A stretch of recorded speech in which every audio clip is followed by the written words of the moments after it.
زنانہ محفل کراتے ہیں پچھلے 5 سال سے، تو وہاں پریس کلب کے حوالے سے بٹ صاحب نے کہا کہ وہ اپنے صحافی کمیونٹی کے لیے ایک محفل نعت کا اور قرات کا پروگرام کرنا چاہتے ہیں. تو اسی دن میں نے کہا کہ جب آپ پروگرام کریں تو اس کو انشاءاللہ ہوسٹ میں کروں گا. تو ایک تو آپ کا شکریہ ادا کرتا ہوں کہ آپ نے اس پروگرام کو ہوسٹ کرنے کا مجھے موقع دیا. اور دوسری بات، ہمارا تحفہ رمضان کے نام سے ہم نے ایک سلسلہ شروع کیا با کینٹ میں بھی، اور آپ کے پریس کلب کے جو لوگ ہیں ان کے لیے بھی ہم یہ فیسلٹی دیتے ہیں کہ نارملی لوگ راشن دیتے ہیں، راشن کے ٹائم پہ وہ لینے والا تھوڑا سا پریشان ہوتا ہے. ہم نے تحفہ رمضان کے نام سے کارڈ دیے ہیں، آپ لوگ اپنی رجسٹریشن کرائیں، یہ کارڈ حاصل کریں، اور مختلف مارٹس ہم نے نومینیٹ کر دیے ہیں کہ ان کارڈوں کو لے کر آپ اپنی مرضی کی شاپنگ کر سکیں.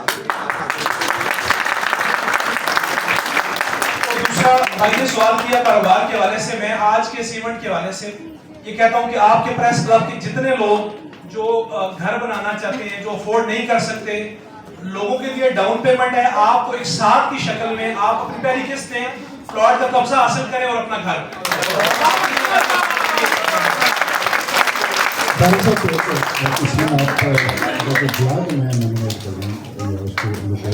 جی بالکل جی، آپ نے جو پریس کلب کے ممبران ہیں، اپنی جو افراد ہیں آپ کے ساتھ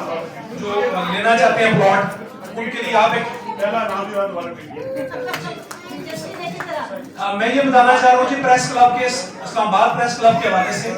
کہ جتنی ان کی ایگزیکٹو باڈی ہے ان کو یہ انفارم کر رہا ہوں کہ جتنے بھی آپ کے ممبران ہمارے پروجیکٹ میں پلاٹ لینا چاہیں، ہم کوئی ڈاؤن پیمنٹ ان سے نہیں لیں گے، اپنی وہ پہلی قسط ادا کریں، پلاٹ کا قبضہ حاصل کریں اور گھر، باقی 5 سال کی قسط ہے. اور صدر صاحب، میڈم، آپ، مجھے دلی خوشی ہے کہ آپ اپنے پریس کلب کے لوگوں میں، ہمارے بچوں میں جو ایک نعت گانے کی تھیم کہ لوگ ہمارے ہیروز کون تھے جو گانا گانے والے تھے، ہم اپنے بچوں کو اس طرف راغب کر رہے تھے. آج آپ نے اس کمپٹیشن کے ذریعے ایک ایسی رستہ بچوں کو دے دیا کہ آنے والے سال یہ بچے انشاءاللہ بہتر تیار کر کے آئیں گے اور ہماری نسلوں کے جو ہیرو ہوں گے وہ قاری قرہ ہوں گے اور نعت.